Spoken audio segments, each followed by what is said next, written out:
6,500여 명의 피해자와 1,400여 명의 사망자를 낸 이른바 가습기 살균제 참사. 이 사건에 대한 진상규명 청문회가 오늘 열렸습니다. 가습기 살균제 참사가 처음 세상에 알려진 지 8년 만에 처음으로 청문회가 열린 겁니다. 네, 한편 억대 뇌물과 성접대를 받은 혐의로 기소된 김학의 전 차관의 재판에 핵심 인물인 건설업자 윤중천 씨가 증인으로 섰는데요.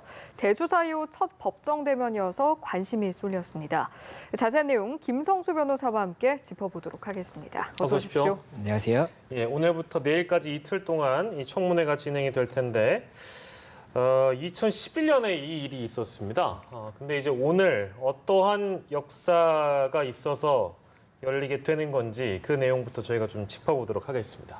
예, 이 가습기 살균제 관련 청문회가 정확히는 처음은 아닙니다. 2016년에 국회 국정조사 특별위원회에서 이 가습기 살균제 관련해서 청문이 있었습니다. 네. 그리고 이번에 3년 만에 이 청문회가 다시 열리게 됐다고 보시면 되는데 이번 청문회 같은 경우에는 2017년 12월 12일에 이 가습기 살균제 그리고 세월호 참사 관련 진상규명을 위해서 이렇게 법이 제정이 됩니다. 예. 사회적 참사 진상규명법이라는 것이 2017년 12월 12일에 이제 제정이 되고 시행이 됐었는데 예. 이번 같은 경우에 이 청문회는 사회적 참사 특별조사위원회, 그러니까 이 법에 근거한 위원회가 이번 진상규명 및 그리고 대응 방안에 대해서 이제 확인을 하고자 청문회를 열었다고 보시면 되는 부분이고 예. 그렇다 보니까는 조금 많은 시일이 지났지만 오히려 이렇게 많은 시일이 지났기 때문에 어떻게 대응 방안이 적절히 이루어졌는지 피해 구제는 어떤지 이런 부분들도 조금은 추가적으로 검토할 수 있는 부분이 있지 않나 이런 의견이 있는 상황입니다. 네, 증인으로 채택된 기업 총수들은 출석을 안 했죠? 예, 이 증인들로 이제는 뭐 기업 총수라든지 정부 관계자들 그리고 피해자들이 많이 이제 출석을 할 예정이었었는데 예. 이 중에서 이제 최태원 SK 회장이라든지 그리고 장영신 애경그룹 회장 같은 경우에는 출석을 하지 않아서 이 부분 관련해서도 조금 이야기가 나오고 있는 상황입니다. 예, 네. 오늘 이제 핵심 쟁점이라고 할 수 있는 것들이 있다면 어떤 것들이 있었는지 어떤 이야기가 나왔나요?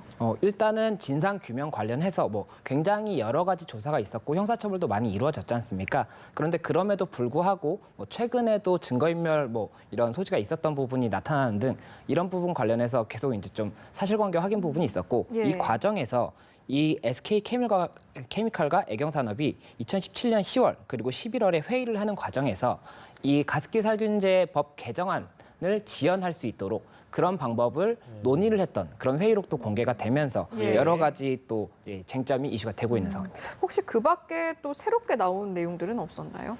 그 밖에도 우선은 그 SK 케미칼 전 대표이사가 이 피해자들에게 굉장히 사과를 한다. 이렇게 좀 공식적인 사과를 한 부분도 있었고 예. 애경 측에서도 사과를 하고 뭐 이런 부분들에 대해서 조금 더 신경을 쓰겠다 이런 의사를 발표한 부분도 있었고 또 피해자들이 실제로 나와서 피해 사실에 대해서 뭐 이제 좀 증언을 함으로써 실제 피해가 얼마나 조금 심했는지 이런 부분들도 조금 더 밝혀졌다고 볼 수가 있을 것같습니다. 네, 이번 청문회를 통해서 뭐라고 해야 될까요? 기업과 정부의 어떤 책임이 새롭게 드러날 부분들이 있을까요? 어떻게 보십니까?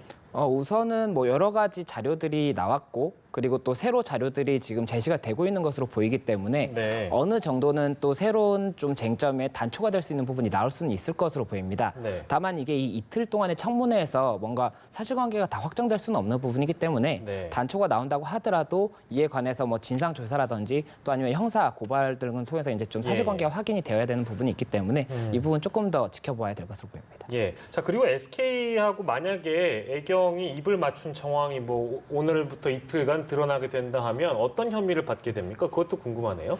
일단은 그 관련 법 개정을 늦추기 위해서 뭔가 전략을 짰다. 네. 이런 이야기가 지금 나오고 있는 부분인데 이와 관련해서 어떤 전략을 짰는지에 따라서 뭐 형사적인 처벌 가능성이 이제 검토가 될 수가 있는 부분이기 때문에 예. 이 부분은 조금 더 사실관계를 지켜보고 그다음에 적용 법조가 검토될 것으로 예. 보입니다. 네. 사실은 최근에 가습기 살균제와 관련해서 우리 군부대에서도 이것이 대량으로 사용이 됐다 이런 이야기가 나와서 굉장히 논란이 됐었는데 오늘 내일 청문회에서도 이제 밝혀질 만한 내용들이 있을까요? 예, 안 그래도 최근에 이제 군부대에서도 상당한 기간 동안 10곳이 넘는 부대에서 이 가습기 살균제를 사용했다라는 이런 정황이 발견이 되면서 그런데 그에 반해서 기초조사는 하나도 이루어지지 않았다는 것이죠. 그래서 이 부분 관련해서도 청문회에서도 이야기가 나올 것으로 보이고 그리고 이 부분도 결국엔 단초가 돼서 또 추가적인 조사가 이루어지지 않을까 이렇게 얘기가 되고 있습니다. 예, 알겠습니다. 내일까지 이어진다고 하니까요. 관련 상황을 좀 더 지켜보도록 하고 다음 소식 저희가 넘어가도록 하겠습니다. 김학의 전 법무부 차관의 오늘 재판에 건설업자 윤중천 씨가 증인으로 섰습니다.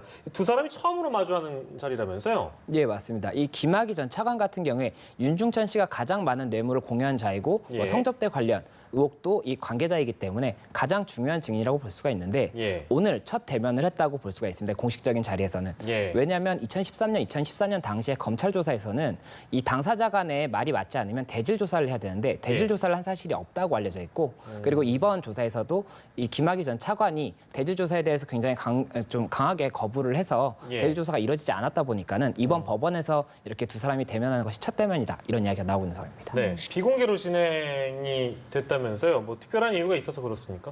예, 이 비공개로 진행된 이유에 관해서는 이 성접대 관련해서 피해자의 이름이라든지 신상 이런 부분들이 증인신문 과정에서 밝혀질 수가 있지 않습니까? 그렇네요. 그렇다 보니까는 예, 조심스러운 부분이 있어서 비공개로 진행이 된 것으로 알려져 있습니다. 예. 핵심 쟁점도 한번 짚어보고 싶은데 일단은 이제 별장 동영상 속의 인물이 누군가 이것을 두고도 굉장히 의견이 엇갈렸다고 하죠. 예, 처음엔 이 별장 동영상 자체가 성범죄, 그러니까 뭐 성폭행이라든지 이런 부분으로 일단은 쟁점이 됐었는데 현재는 이제 그 부분이 좀 입증이 어렵다 보니까는 성접대로 지금은 쟁점화가 돼 있는 것으로 알고 있습니다. 예. 근데 성접대라고 하더라도 그렇다면 그 동영상 속에 나온 인물이 누구냐가 쟁점이 될 수밖에 없는데 네. 김학의 전 차관 측에서는 그 영상 속 인물이 본인이 아니라고 이야기를 하고 있고 윤중천 씨는 현재 알려진 바에 따르면 검찰 단계에서 그 동영상 속 인물이 김학의 전 차관이다라고 진술한 것으로 알려져 있다 보니까 예. 오늘 증인신문에서도 그 부분 관련해서 사실관계에 대해서 뭐 검찰 측에서는 그것을 입증하기 위해서 또 변호인 측에서는 그것을 부인하기 위해서 좀 많은 공방이 오고 갔지 않을까 이렇게 예상이 되고 있습니다. 네, 그렇고요. 그리고 윤중천 씨가 김학의 전 차관에게 현금하고 고가의 그림, 즉 뇌물을 건넨 경위도 있습니다. 요거를 두고도 치열한 공방이 당연히 예상이 되겠죠. 예, 실제로 이번 사안에서는 이 성접대 부분보다는 뇌물죄 부분의 금액이 더 크기 네네. 때문에 이 부분이 더 중요 쟁점이 될 것으로 보이는데 이 부분 관련해서도 결국에는 윤중천 씨는 계속 이제 제공을 했다라고 검찰에서 진술한 것으로 알려져 있기 때문에 예. 검찰에서는 그 말이 사실이라는 것을 입증하려고 증인신문을 진행을 했을 것이고 이쪽 이제 김학의 전 차관 측에서는 그것이 아니다라고 이제 계속 부인을 하고 있기 때문에 예. 이와 관련해서 구체적인 조금 뭐 진술을 받고자 증인신문을 진행했을 가능성이 높을 예. 것으로 보입니다. 굉장히 오래된 논란이기 때문에 어떻게 결론이 날지 저희가 관심을 가지고 지켜보도록 하겠습니다. 화제를 바꿔서요. 물에서 오는 29일에 국정농단 사건에 대한 최종적인 판결이 내려지게 되는데 일단 복귀 차원에서 앞선 하급심의 판단은 어땠고 또 어떤 배경하에 그런 판단이 나왔는지 한번 짚어보도록 하겠습니다. 예, 이번에 그 박근혜 전 대통령 그리고 최순실 씨 그리고 이재용 부회장 이 세 사람이 판결 선고가 29일에 이제 대법원 전원 합의체에서 있는 겁니다. 예. 예. 근데 이 부분 관련해서 뭐 여러 가지 혐의들이 있겠지만 특히나 좀 관심을 모으고 있는 부분이 이재용 부회장의 경우에는 이 뇌물죄 관련해서 말 세피를 구입했는지에 대해서 이 구입자금 34억 원.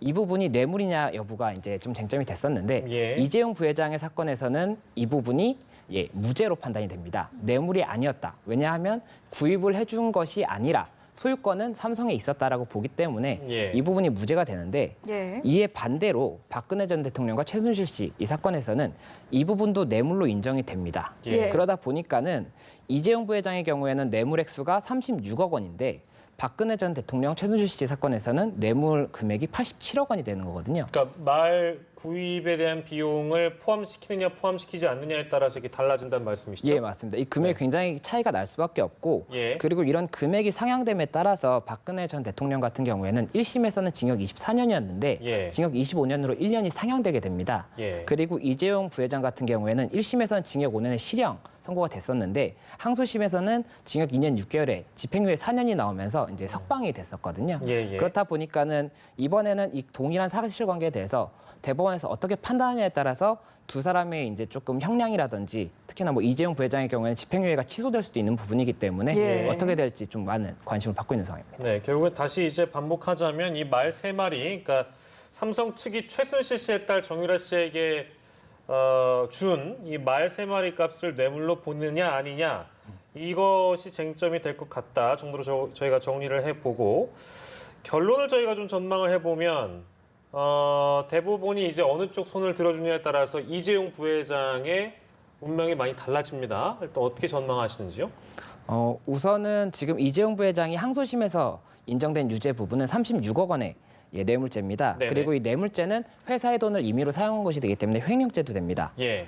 근데 여기서 이제 말 대금 34억 원이 만약에 유죄로 인정이 된다고 한다면 예. 횡령 금액이 70억 원이 되는 거예요. 예. 그렇다 보면은 이게 특정 경제 범죄의 처벌 등에 관한 법률상 이게 50억 원을 넘는 경우에는 법정 하한선이 징역 5년 이상이 되기 때문에 집행유예가 없다는 말씀이시죠? 집행유예가 나오지 않을 가능성이 높습니다. 장량 예. 감경이 이루어진다면 집행유예가 나올 수가 있겠지만 예. 뇌물 부분을 추가를 하는데 장량 감경이 이루어질 가능성이 낮다고 보이기 때문에 예. 그래서 이 부분 관련해서 만약에라도 이 34억 원 이 부분이 인정된다면 실형이 선고될 가능성이 높고 예. 다만 이 부분이 뭐 인정이 되지 않는다고 한다면 결국에는 박근혜 전 대통령 같은 경우에 이 부분 유죄가 아닌 부분이 유죄가 인정된 부분이기 때문에 예. 다시 파기환송이 돼서 항소심에서 이 사건에 대해서 다시 조금 재판이 이루어질 수가 있어서 좀 재판이 다시 길어질 수 있는 그런 부분이 있습니다. 뇌물액이 늘어나면 집행유예가 어렵고 그러니까 실형이냐 집행유예냐의 기로에 서 있는 지금 상황이라고 볼 수 있겠네요. 예. 일단 이제 이 파기환송과 관련해서 뇌물 인정액에 따라서 한쪽의 판결이 파기환송이 될 수도 있는 부분이고 또 혹여나 새로운 뇌물이 인정이 되면 둘 다 파기환송이 될 수도 있는 상황이라고 생각이 드는데 제가 이해한 게 맞나요? 네, 맞습니다. 이 지금 파기환송이 한쪽이 인정이 되면 한쪽은 이제 부인이 될 수밖에 없는 사실관계가 지금 쟁점이 되는 부분이 있지 않습니까? 예. 네. 그렇기 때문에 뭐 한쪽은 인정되고 한쪽이 부인이 된다면 그 부인되는 쪽만 파기환송이 될 수가 있는데 이 박근혜 전 대통령 같은 경우에는 혐의가 이거 하나만이 아니기 때문에 뭐 이재용 부회장 같은 경우에 이 부분이 뭐 부인이 돼서 파기환송이 되고 박근혜 전 대통령 같은 경우에는 나머지 부분에서 또 부인이 되는 부분이 있어서 파기환송이 되면 두 사건 다 파기환송도 될 수가 있기 때문에 네. 이 부분 관련해서는 어떻게 판결이 날지 굉장히 좀 많은 관심을 받고 있는 상황입니다. 예. 자, 그리고 이거는 이제 29일에 있는 국정농단과 관련된 이제 연관된 부분은 박근혜 전 대통령하고 최순실 씨랑 같이 엮여 있는 부분입니다. 이제 뇌물에 대한 부분이기 때문에 그렇고요. 시청자 여러분들께서 아시겠습니다만 삼성바이오로직스 관련된 이 판결이 남아 있습니다. 근데 이 경영권 승계 인정 여부 이게 이제 이재용 부회장에게 마찬가지로 쟁점일 수가 있습니다. 승계 작업이라는 현안이 없었다. 이게 이제 판단이 뒤집어질 가능성은 어떻게 보시는지요? 그러니까 이번 사건에서 또 한 가지 쟁점 부분이 뭐냐면 예. 이게 16억 원을 또 뇌물로 이제 제공한 그런 혐의가 있는데 예. 이 혐의와 관련해서는 제3자 뇌물죄라는 죄가 이제 적용이 되고 그렇다면 부정한 청탁이 있어야 되는데 예. 이게 항소심 이재용 부회장의 사건 항소심에서는 예. 이 부분이 부정한 청탁이 없었다라고 봤고 그 근거는 승계 작업이 없었다라고 판단했던 겁니다. 예, 예. 그런데 박근혜 전 대통령 같은 경우에는 이 부분에 관해서도 뇌물죄가 인정이 됐습니다. 예. 그렇다면은 이게 승계 작업이 있었느냐 여부가 16억 원 이 부분에 대한 뇌물의 판단에 근거가 될 수가 있고 예. 만약에 승계 작업이 있었다라고 대법원에서 판단을 한다면 삼성바이오로직스에서도 이 승계 작업 여부가 쟁점이 되기 때문에 이와 관련해서 검찰에서 진행이 조금 용이해질 수가 있는 부분이고 예. 만약에 대법원에서 이 당시에 승계 작업이 없었다라고 한다면 네. 바이오로직스 사건 자체가 조금은 난항을 겪을 수가 있기 때문에 예. 이 부분도 조금 많은 관심을 받고 있는 상황입니다. 네, 29일 판결 굉장히 중요한 기로가 될 수 있겠습니다. 이재용 삼성 부회장에게는 그렇고요. 이틀 정도 남았네요. 예, 요 내용까지 저희가 좀 짚어보도록 하겠습니다. 지금까지 김성수 변호사와 함께했습니다. 고맙습니다. 고맙습니다.